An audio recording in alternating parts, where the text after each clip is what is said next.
Hello, everyone. My name is Jasenia Torres. I am part of the Employee Wellness Program. Today's topic for our July webinar is mental health equity, supporting diverse communities. So, July is Minority Mental Health Awareness Month, and it really is a time to discuss all of the challenges and barriers that minorities um, are are faced with every day, and how they may process those differently than others, and so forth. So, we'll touch on that in today's PowerPoint. And of course, if you have any questions, you can reach out to me in my email, which will also be in the PowerPoint. So, I am sharing my screen. So, today's title is Mental Health Equity in Action, Supporting Diverse Communities. I thought this was a really good topic for city employees since we do work in a city that is very diverse. And it is important when working with different people, whether it's clients, colleagues, or managers, bosses, etc. So, as I mentioned before, July is Minority Mental Health Awareness Month. So, it's originally to increase awareness about mental health challenges affecting those underserved ethnic communities.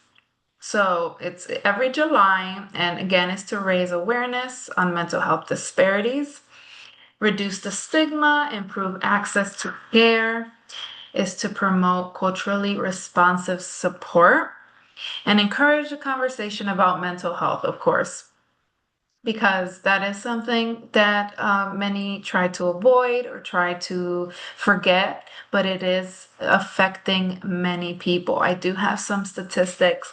So these are statistics from this year that came out here in 2026. So around 1 in 5 adults experience mental health illness in the past year. 1 in 20 adults experience serious mental illness in the past. And by that, it means that they may have had to get um, professional support. 1 in 5 youth have a mental health condition, with anxiety being the most common. Globally, about 35% of mental illness begins at age 14, and with nearly 63% of it appearing by age 25. So, for those of you who don't know, that the frontal lobe develops at age 25. So, essentially, this is a serious thing because by the time a someone reaches the end of their brain fully developing, they already uh, have a mental illness that has developed, which is scary news. In 2023, 20% of high school students in the US considered suicide, which is also a very sensitive topic. And, there are many stigmas around it, especially in underserved racial and ethnic communities. As a minority myself, I have seen it in my family where mental health issues are maybe a sign of weakness.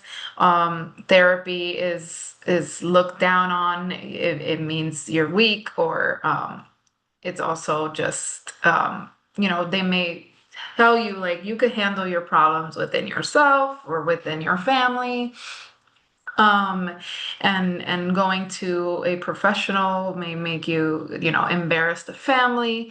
So there are a lot of things that go beyond it, and we'll touch on that. So essentially, what is mental health equity? So mental health equity means everyone has a fair and just opportunity to achieve optimal mental well-being. So the difference between equality and equity is that equality means everyone receives the same support. Everyone is getting some type of support, professional help, and so forth, which is a great start. However, equity is what we want because people are receiving the support they need based on their circumstance, based off their situation, their ethnicity, their race, and so forth. So an example I gave here is that you can offer counseling um, only in one language. That would be equal access. Everyone will receive the counseling, which is again a great start. However, providing it in multilingual services helps create an equitable access. So more people are able and more comfortable with receiving counseling if they know they have the option to receive it in the language they feel comfortable speaking in. So one of the things that really stands out to me is that culture really shapes how people express emotional distress, how they seek help, how they define wellness, and how they build resilience. So being part of the employee wellness program, talking to I am talking to many people around the city, many employees, and you can definitely see the difference in how someone may define what their wellness is. Some people may prioritize certain things more than others, where in this situation, someone may not prioritize their mental health as opposed as someone else may. Um, they some people may not express emotional distress. I know it is proven that men are less likely to express their emotional distress compared to women, which means they are more likely to experience depression and anxiety and other mental illness and be quiet about it, as opposed to women. They may also not want to seek help. Certain cultures may not want to seek help, as I mentioned before. If you are like a certain culture where they say, therapy or mental health issues are for the weak, or if you're depressed, you're lazy. There's a lot of things that go upon it, and if you are not in that culture, you will not understand how they are being raised or taught growing up. So essentially, there are a lot of barriers to seeking care. As I said, there is a stigma, so there's a fear of judgment from family or the community. So someone may not want to seek care, being scared of judgment. There's also the financial aspect of things. So there are financial barriers and not enough insurance coverage, especially if they are not able to have a job that offers them that.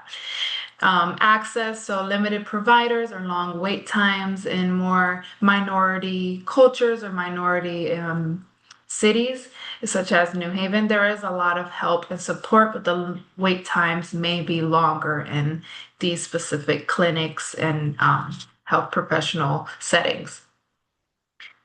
There is a cultural mismatch as well, so difficulty finding providers who understand your cultural value and lived experience, which is a huge thing.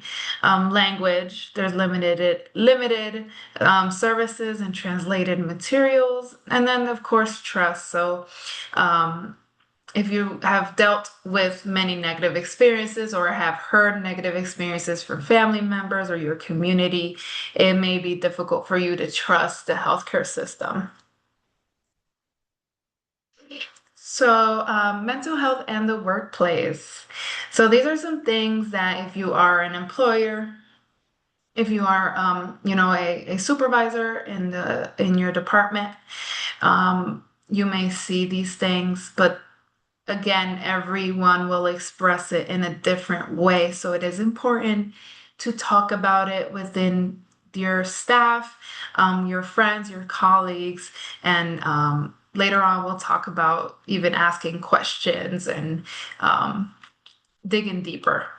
So employees may experience stress, anxiety, caregiver fatigue, burnout, isolation, and grief. And all of these things may provide a challenge in their mental health. So if their productivity will be affected, engagement in the office, teamwork, attendance, of course, retention and innovation. So the creativity may not be there as opposed to and when they first began or in this season in their life if they are dealing with mental health issues.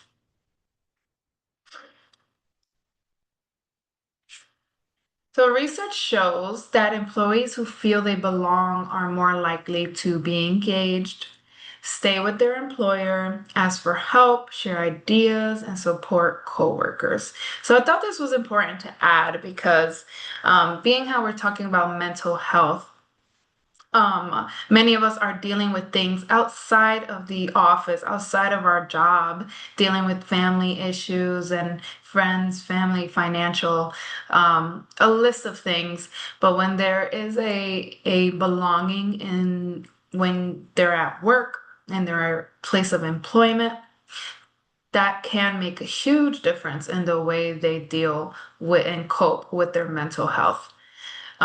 So again, it is important to keep people engaged, keep people feeling like they're in the loop when they have someone to talk to, even if it's just one person in the office. Um, and of course, there's a lot of resources, which we will talk about later. So here are some signs that someone may be struggling, um, essentially, whether it's in the office or even you could take this information into your home. Possible indicators are like withdrawal, changes in their mood, they're constantly irritable, or maybe just a little bit, in a sense, depressed, where they're not speaking as much or sleeping more often.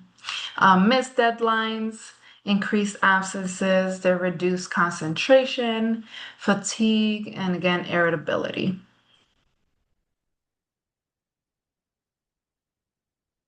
How to support a colleague.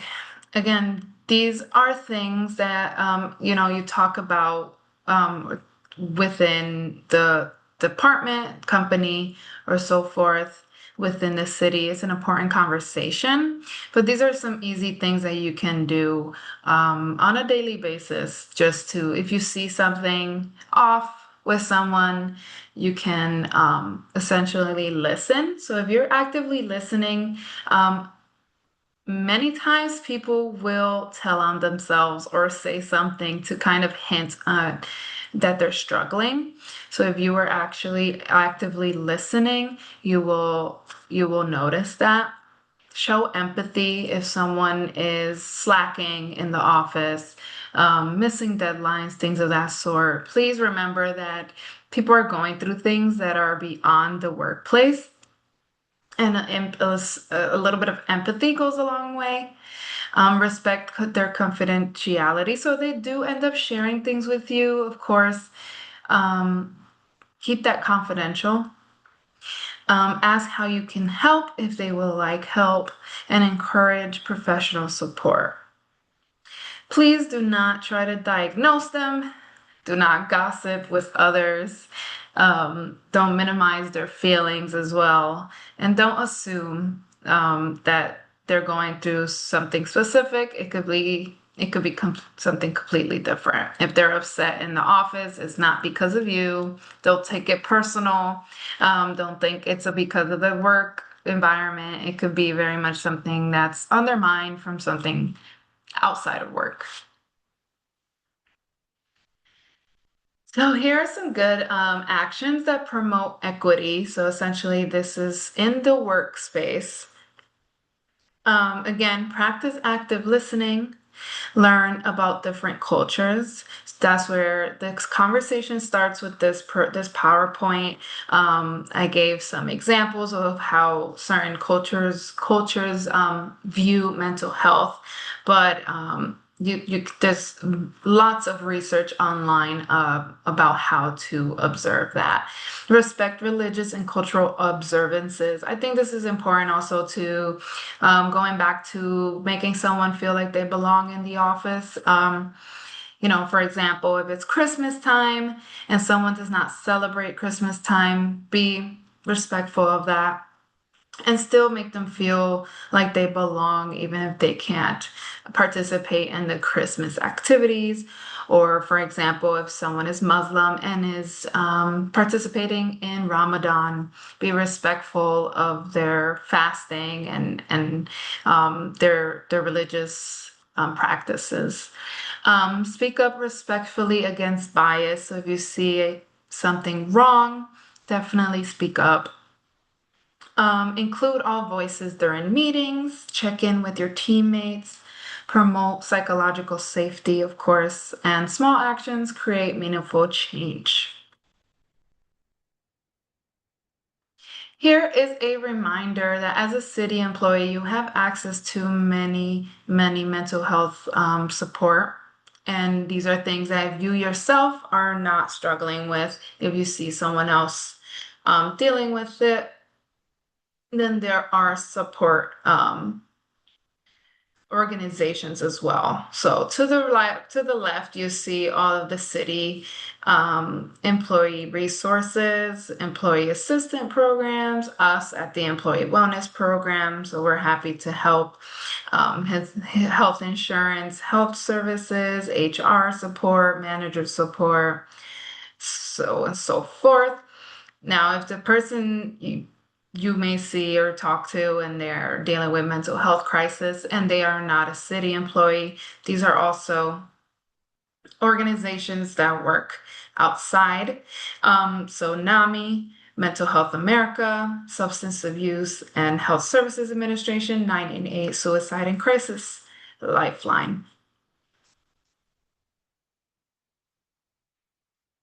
So thank you very much. That concludes my presentation. I hope this is, it was a quick presentation, just touch base on the importance of mental health in minorities and in just culture and in the workplace. Hopefully together we can create a workplace where every employee feels respected and supported and that they can prioritize their mental well-being because essentially a lot of times we do spend most of our time in the workplace, but it's not our whole life. And there are other things that are affecting everyone. So just show some compassion and do your part in understanding. If you have any questions, feel free to reach out to the employee wellness team. My name again is Jasenia. My email's at the bottom, my work cell as well. Please reach out if you have any suggestions for future webinar topics as well. Thank you and have a great summer.